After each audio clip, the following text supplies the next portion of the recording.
নমস্কার, জীবনবাণী অনুষ্ঠানে আপনাকে স্বাগত জানাই। আশা ও বিশ্বাস করি ঈশ্বরের অপার অনুগ্রহে আপনি ভালো আছেন এবং এই অনুষ্ঠান আপনার ভালো লাগছে। আর ধারাবাহিক ও বিস্তারিতভাবে ঈশ্বরের বাক্য বাইবেল সম্পর্কে আপনি শিখতে পাচ্ছেন। যদি কোনো বিষয় আপনি বুঝতে না পারেন তাহলে অবশ্যই আমাদের সাথে যোগাযোগ করুন। আসুন, আজকের দিনে ঈশ্বর আমাদের তার বাক্যের মাধ্যমে কি শিখাতে চান তা আমরা শুনি।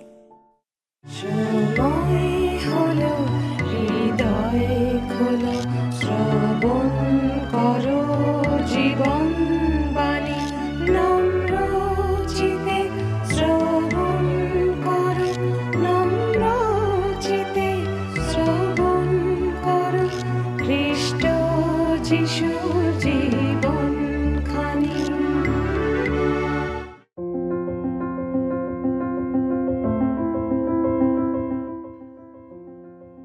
বর্তমানে আমরা বাইবেলের নতুন নিয়মের প্রথম থিসলনিকীয় পত্রের প্রথম অধ্যায় আলোচনা করছি। বিগত দিন আমরা প্রথম অধ্যায়ের প্রথম 3টি পদের আলোচনা শেষ করেছি, আর আজকে আমরা চতুর্থ এবং পঞ্চম পদ নিয়ে আলোচনা করব। ইতিমধ্যে আমরা জেনেছি ইসরায়েল দেশ থেকে বহু দূরে রোম সাম্রাজ্যের অধীনে ম্যাসিডোনিয়ার একটি গুরুত্বপূর্ণ শহর থিসলনিকি। সাধু পৌল অল্প কিছুদিনের জন্য সেখানে প্রচার করেছিলেন এবং তারপর তাদের উদ্দেশ্যেই এই চিঠি তিনি লিখেছিলেন। থিসলনিকীয় মণ্ডলীর বিশ্বাসীদের সম্পর্কে সাধু পৌল 3টি বিষয় উল্লেখ করেছেন: বিশ্বাসের কার্য, প্রেমের পরিশ্রম এবং প্রত্যাশার ধৈর্য। বিশ্বাসের কার্য হলো প্রভু যীশু খ্রিস্টে বিশ্বাস করা, যাকে ঈশ্বর পাঠিয়েছিলেন। সমস্ত সৎক্রিয়ার মাধ্যমে ঈশ্বরের সেবা করাই হলো প্রেমের পরিশ্রম, আর ধৈর্য সহকারে খ্রিস্টের দ্বিতীয় আগমনের অপেক্ষা করাই হলো ধৈর্যের প্রত্যাশা। আসুন আমরা এবারে চতুর্থ পদটি লক্ষ্য করি। আমরা দেখি সেখানে লেখা আছে, 4 পদে লেখা আছে, হে ভাতৃগণ, ঈশ্বরের প্রেম পাত্রগণ, আমরা জানি তোমরা মনোনীত লোক। এখানে আমরা একটি বিশেষ শব্দ লক্ষ্য করছি, মনোনীত। ইফিসীয়দের প্রতি পত্রে সাধু পৌল একই বিষয় উল্লেখ করেছেন। সেখানে লেখা আছে, কারণ তিনি জগৎপত্তনের পূর্বে খ্রিস্টে আমাদিগকে মনোনীত করিয়াছিলেন, যেন আমরা তাঁহার সাক্ষাতে প্রেমে পবিত্র ও নিষ্কলঙ্ক হই। ঈশ্বর কর্তৃক মনোনয়নের বিষয়টাকে অনেকে খুব বেশি গুরুত্ব দেন, আবার কেউ কেউ এটাকে খুব হালকাভাবে নেয়। আমার মনে হয় এটা সম্পূর্ণ ঐশ্বরিক বিষয়। থিসলনিকীয় মণ্ডলীর বিশ্বাসীদেরকে ঈশ্বর কর্তৃক এই মনোনয়নের বিষয়টি সাধু পৌল জানাতে কোনো দ্বিধা করেননি। তিনি ঈশ্বরের দিক থেকে বিষয়টি বিবেচনা করেছেন। আমরা সেইভাবে বিবেচনা করি না বলে এই বিষয়টাকে ঠিক বুঝতে পারি না।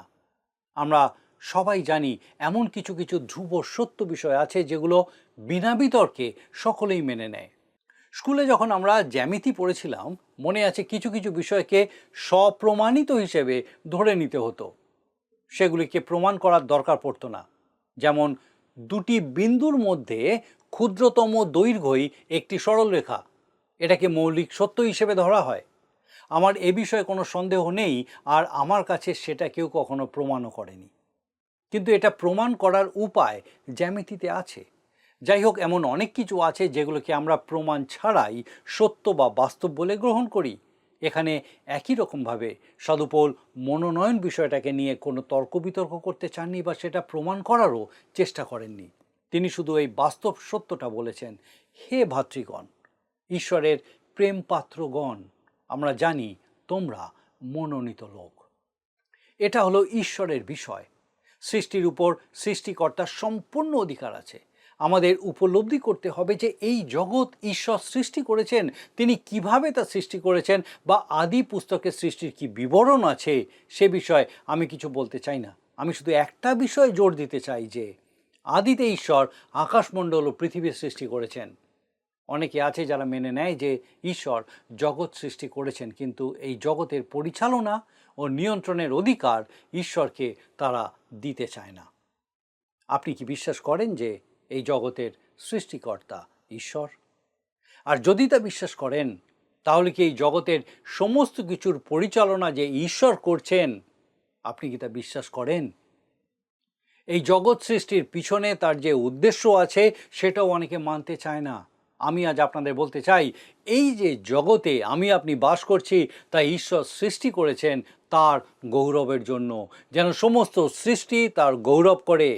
প্রভু যিশুও তার পরবর্তীদত্ত উপদেশে বলেছেন, তোমাদের দীপ্তি মনুষ্যদের সাক্ষাতে উজ্জ্বল হোক, যেন তাহারা তোমাদের সৎক্রিয়া দেখিয়া তোমাদের স্বর্গস্থ পিতার গৌরব করে।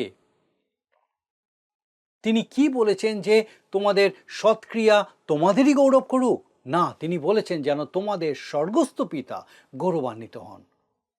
আমি আপনাদেরকে বলতে চাই, বিশেষত যারা খ্রিস্ট বিশ্বাসী তাদেরকে জানাতে চাই, এই পৃথিবী ঈশ্বর সৃষ্টি করেছেন তার গৌরবের জন্য।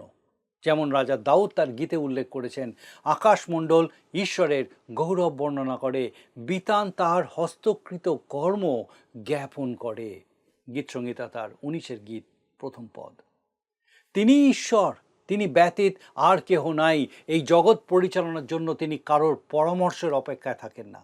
এই বিশ্ব চরাচর তিনিই নিয়ন্ত্রণ করেন। তিনি নিজের ইচ্ছায় এবং নিজ গৌরবের জন্য তা করেন। আমি আপনি যে পৃথিবীতে বাস করি তা মানব কেন্দ্রিক নয়, কিন্তু ঈশ্বর কেন্দ্রিক, এবং এই জগৎ পৃথিবী কেন্দ্রিক নয়, কিন্তু স্বর্গকেন্দ্রিক। এই বিশ্ব চরাচর ঈশ্বরের, এবং তিনি তার ইচ্ছা মতন তার নিয়মে এই বিশ্বকে চালান। আর একটা বলার বিষয় আছে, ঈশ্বর কোনো অত্যাচারী স্বৈরতান্ত্রিক ঈশ্বর নন। তিনি ধার্মিক, ন্যায় বিচারক এবং পবিত্র ঈশ্বর। যা কিছু তিনি করেন তা সবই 100% সঠিক। কোনো কোনো পরিস্থিতিতে এ বিষয়ে আপনার সন্দেহ হতে পারে, আপনার মনে হতে পারে ঈশ্বর হয়তো ঠিক করছেন না। আমি আপনাকে বলতে চাই, নিজের চিন্তা আজকে পাল্টে নিন। তা না হলে আপনাকে এই জগতের বাইরে থাকতে হবে। ঈশ্বরের জন্যই এই জগতের অস্তিত্ব, তার উদ্দেশ্যে এবং তার গৌরবের জন্য। এখানে এমন কিছুই হবে না যার দ্বারা ঈশ্বর গৌরবান্বিত না হন। এই জগতের সমস্ত দায়িত্ব তারই। আপনি কি কখনো একটু ভেবে দেখেছেন যে আপনি জন্মেছিলেন? আপনার তো অস্তিত্ব নাও থাকতে পারত, আমারও অস্তিত্ব নাও থাকতে পারত। ঈশ্বর কখনো আমাকে এসে জিজ্ঞাসা করেনি যে আমি অস্তিত্ব প্রাপ্ত হতে চাই কি না। আমার তো কোনো অস্তিত্ব ছিলই না, তাহলে তিনি আমাকে জিজ্ঞাসা করবেন কি করে? আমার অস্তিত্বের জন্য তিনিই ভেবেছিলেন। তিনি আমাকে জিজ্ঞাসা করেননি যে আমি পুরুষ বা স্ত্রী হতে চাই। তিনি আমাকে জিজ্ঞাসা করেননি যে আমি এই সময় এই দিনে জন্মাতে চাই কি না। তিনি আমাকে জিজ্ঞাসা করেননি যে আমি কীরকম পিতামাতা চাই। তিনি আমাকে জিজ্ঞাসা করেননি যে আমি ধর্মভীরু পিতামাতা চাই না ধনী পিতামাতা চাই।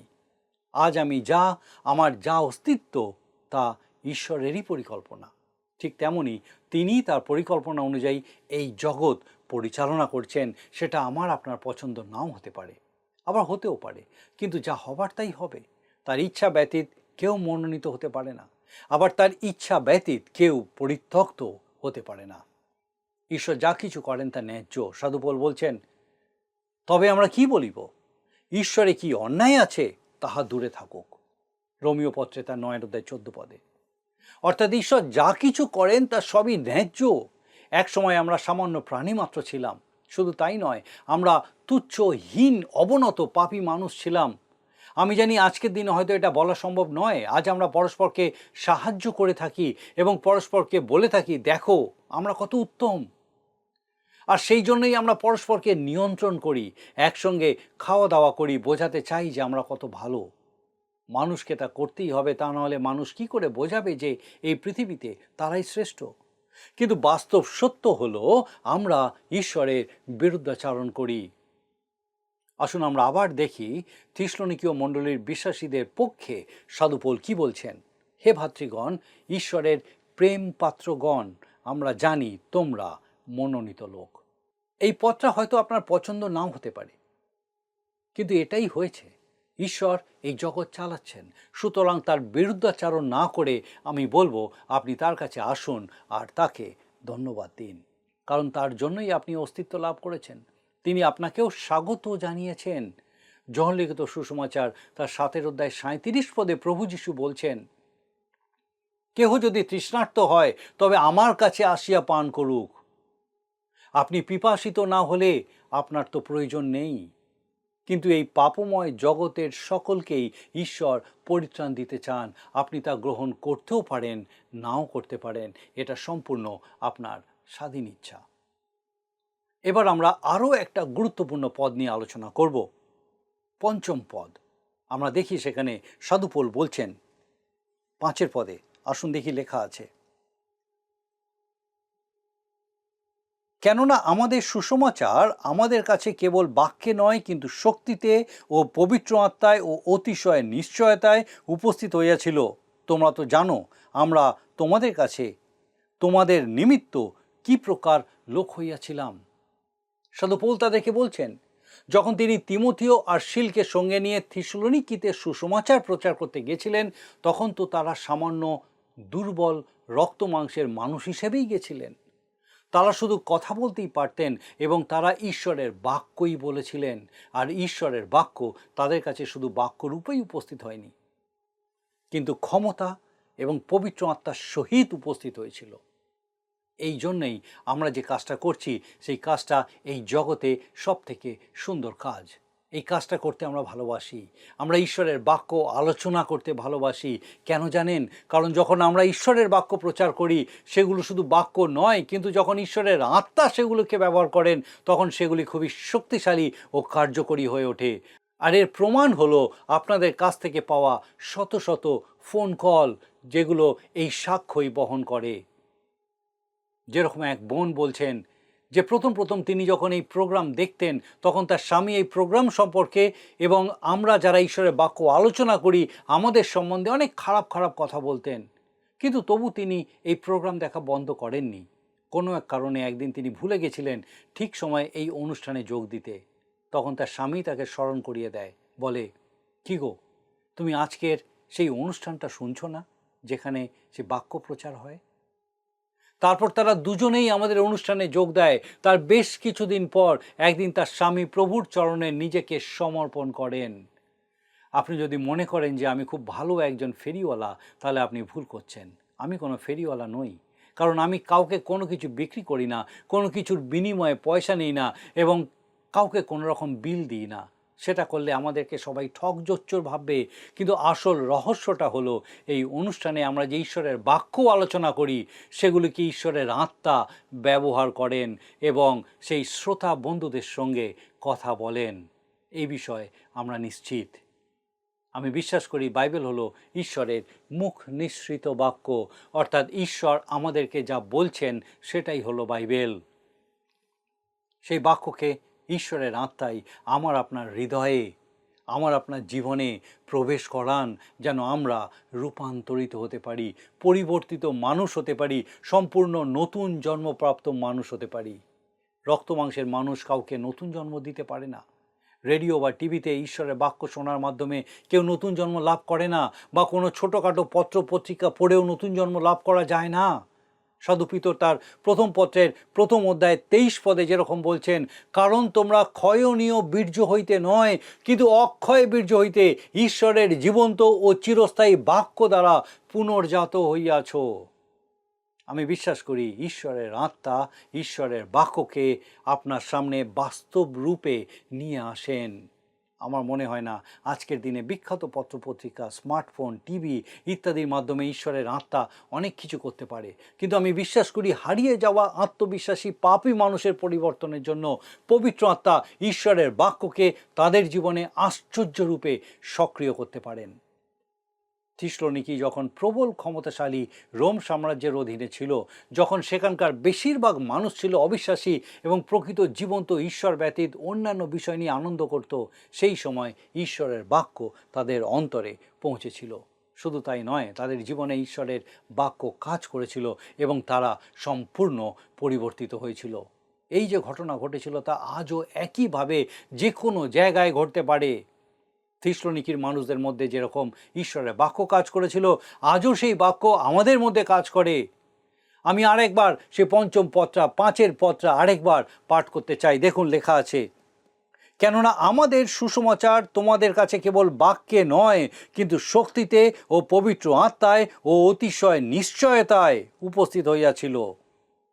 তোমরা তো জানো আমরা তোমাদের কাছে তোমাদের নিমিত্ত কি প্রকার লোক হইয়াছিলাম। কোনো একজন মানুষের জন্য প্রথম যে বিষয়টার প্রয়োজন হলো, তাকে ঈশ্বরের বাক্য শুনতে হবে। এটাই বাস্তব। মানুষকে সুসমাচার শ্রবণ করতে হবে। যেরকম রোমীয়দের প্রতি সাধু পৌলের পত্রের 10 অধ্যায় 17 পদে লেখা আছে, অতএব বিশ্বাস শ্রবণ হইতে এবং শ্রবণ খ্রিস্টের বাক্য দ্বারা হয়। এটা খুব স্বাভাবিক বিষয়, কিন্তু এটাই শেষ নয়, কারণ ঈশ্বরের বাক্য, এই পবিত্র বাইবেল, একটি স্বর্গীয় পুস্তক। পবিত্র আত্মার শক্তি ব্যতীত সুসমাচার কেবল কিছু শব্দ, কিন্তু পবিত্র আত্মার মাধ্যমে এই বাক্যই অর্থাৎ বাইবেল, যারা তাতে বিশ্বাস করে তাদের পরিত্রাণের জন্য ঈশ্বরের শক্তি। আর সাধু যোহন লিখিত সুসমাচারের 16 অধ্যায় 7 থেকে 11 পদে প্রভু যীশু পবিত্র আত্মার সম্পর্কে ঠিক সেটাই বলছেন। পবিত্র আত্মা কি করবেন সেই সম্পর্কে তিনি বলছেন। লেখা আছে, তথাপি আমি তোমাদিওকে সত্য বলিতেছি, আমার যাওয়া তোমাদের পক্ষে ভালো, কারণ আমি না গেলে সেই সহায় তোমাদের নিকটে আসিবেন না, কিন্তু আমি যদি যাই তবে তোমাদের নিকটে তাহাকে পাঠাইয়া দিব। আর তিনি আসিয়া পাপের সম্বন্ধে, ধার্মিকতার সম্বন্ধে, বিচারের সম্বন্ধে জগৎকে দোষী করিবেন। পাপের সম্বন্ধে, কেননা তাহারা আমাতে বিশ্বাস করে না। ধার্মিকতার সম্বন্ধে, কেননা আমি পিতার নিকটে যাইতেছি ও তোমরা আর আমাকে দেখিতে পাইতেছ না। বিচারের সম্বন্ধে, কেননা এই জগতের অধিপতি বিচারিত হইয়াছে। প্রভু যীশু খ্রিস্ট ক্রুশীয় মৃত্যুবরণ করার পর কবরস্থ হয়েছিলেন এবং তৃতীয় দিবসে পুনরুত্থিত হয়ে স্বর্গের নিজ গৌরবে ফিরে গেছেন, এবং তারপর পবিত্র আত্মাকে আমাদের সাহায্য করার জন্য পাঠিয়ে দিয়েছেন। আর সেই পবিত্র আত্মাই ঈশ্বরের বাক্যকে আমার আপনার জীবনে কার্যকারী হতে সাহায্য করছেন, যেন আমরা সবাই পরিত্রাণ পাই। যাই হোক, আজকে আমরা কয়েকটি বিষয় খুব স্পষ্টভাবে বুঝলাম যে ঈশ্বর এই জগতের সৃষ্টিকর্তা, তারই অধিকার আছে এই জগৎকে পরিচালনা করার, আর তিনি আমাদেরকে মনোনীত করেন তার ইচ্ছা অনুযায়ী তার গৌরবের জন্য। আমরা আরও দেখেছি ঈশ্বরের বাক্য পবিত্র আত্মার মাধ্যমে আমাদের হৃদয়ে কাজ করে, যেন আমরা পরিবর্তিত মানুষ হতে পারি, নতুন মানুষ হতে পারি, যেন ঈশ্বরের গৌরব হয়। আপনাকে অনেক ধন্যবাদ যে আপনি আমাদের সঙ্গে ঈশ্বরের বাক্যের এই ধারাবাহিক আলোচনায় এতক্ষণ পর্যন্ত উপস্থিত আছেন। আমার প্রার্থনা যেন এই বাক্য আপনার জীবনে প্রকৃত রূপে কাজ করেন, আপনি সেই নতুন মানুষ হতে পারেন, যেন আপনার জীবন প্রকৃত ঈশ্বরের গৌরব সাধন করে। আসুন প্রার্থনা করি। স্বর্গীয় পিতা, তোমার ধন্যবাদ করি ও প্রভু, তোমার জীবন্ত বাক্য দিয়েছ যেন আমরা তোমাকে জানতে পারি, এবং যেন আমাদের জীবনের মধ্যে তোমার নাম গৌরবান্বিত হয়। আমাদের সেই প্রত্যেক দর্শক বন্ধুকে তোমার সেই স্বর্গীয় প্রজ্ঞায়, তোমার অনুগ্রহে পূর্ণ করো, যেন এই জীবন্ত সত্য সেই প্রত্যেক হৃদয়কে উৎসাহিত, অনুপ্রাণিত করে, যেন পিতাগো সেই প্রত্যেক জীবনের মধ্যে দিয়ে তুমি গৌরবান্বিত, উচ্চীকৃত, মহিমান্বিত হও। সে প্রত্যেককে তুমি ধরো, তোমার আশীর্বাদে পূর্ণ করো, সুস্থ সবল রাখো প্রভু, দয়া করো, প্রত্যেকের সঙ্গে সঙ্গে থাকো, সমস্ত অকল্যাণ, অমঙ্গল, মন্দতা, মন্দ দৃষ্টি থেকে সুরক্ষিত রাখো। তোমার করুণার গুণে তোমাতে আরও বেড়ে উঠতে সাহায্য করো। সে প্রত্যেক পরিবারকে তোমার শান্তি, আনন্দে, তোমার সহচার্যে পূর্ণ করো প্রভু, যেন তোমার পবিত্র পরাক্রমে, তোমার শান্তি, আনন্দে প্রত্যেকে পিতাগো তোমার গৌরব করতে পারে, এবং যতজন তাদের সংস্পর্শে আসে প্রত্যেকে তোমার সেই আনন্দ, তোমার শান্তি সে প্রত্যেক জীবনে দেখতে পায়, সেই শান্তির আস্বাদ গ্রহণ করতে পারে এবং তোমার গৌরব করতে পারে। ও প্রভু, তুমি কৃপা করো আমাদের প্রত্যেক দর্শক বন্ধু, তাদের পরিবার পরিজন প্রত্যেককে তোমার পবিত্র পরাক্রমে সুস্থ রাখো, সুরক্ষিত রাখো, তোমার অনুগ্রহে পূর্ণ রাখো। তোমার যিশু নামে ভিক্ষা দয়া করে শ্রবণ গ্রহণ করো। আমেন।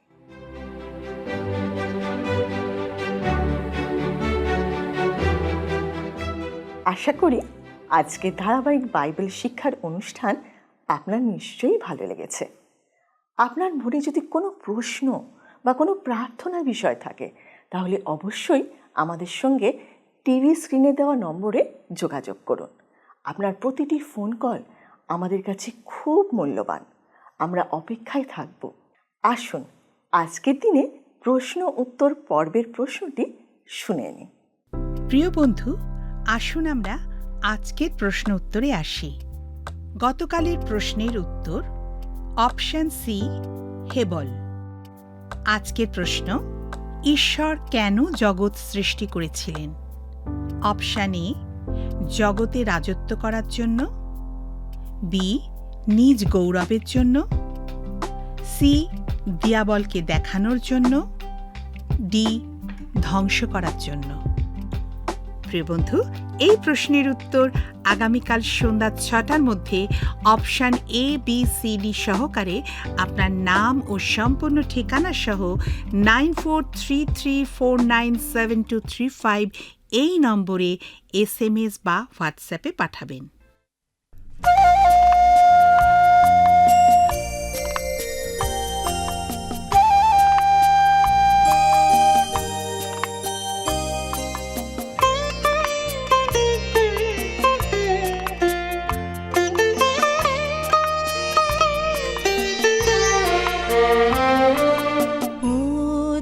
তুমি আমার সাথে পরম দেশে যাবে, তুমি আমার সাথে পরম দেশে যাবে।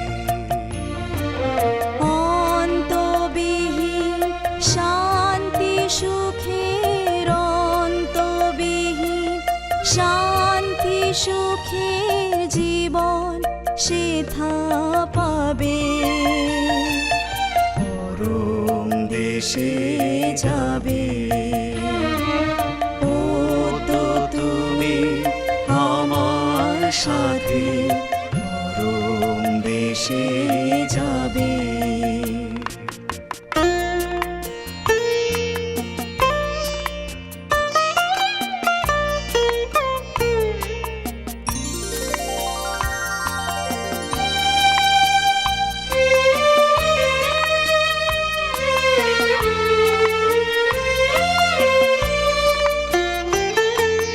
জীবন তোমার অন্ধকারে ছিল,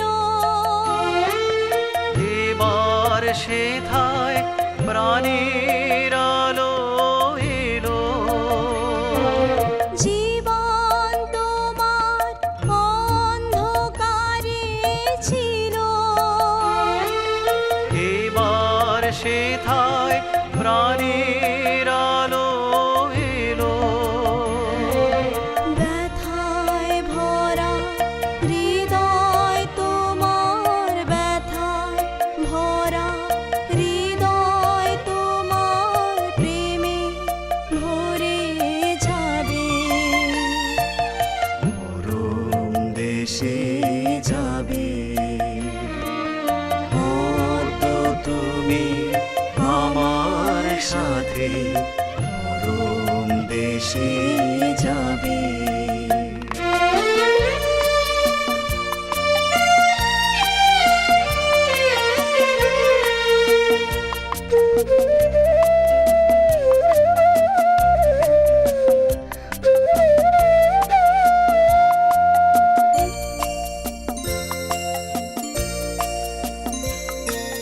চোখে তোমার নেই কো ভবের ঘোর, আমার পরে শরণ নিলে, বাঁধিলে প্রীতির ডোর। চোখে তোমার নেকো ভবের ঘোর, আমার পরে শরণ নিলে, বাঁধিলে প্রীতির ডোর। বিশ্বাসে আজ মুক্তি তুমি পেলে, শান্তি সুধা প্রাণ ভরে নিলে, বিশ্বাসে আজ মুক্তি তুমি পেলে, শান্তি সুধা প্রাণ ভরে নিলে। নরবেদ আর পাবে না, নরবেদ আর পাবে স্বর্গেতে স্থান পাবে। পরম দেশে যাবে। তো তুমি আমার সাথে পরম দেশে যাবে। অন্তবিহীন শান্তি সুখের, অন্তবিহীন শান্তি সুখের জীবন সেথা পাবে। পরম দেশে যাবে। ওগো তুমি আমার সাথে পরম দেশে যাবে। পরম দেশে যাবে। পরম দেশে যাবে। যদি আপনার এই অনুষ্ঠান ভালো লেগে থাকে তাহলে এই নম্বরে একটি মিসড কল করুন। তাহলে আপনি পরের বারের বিজয়ী হতে পারেন।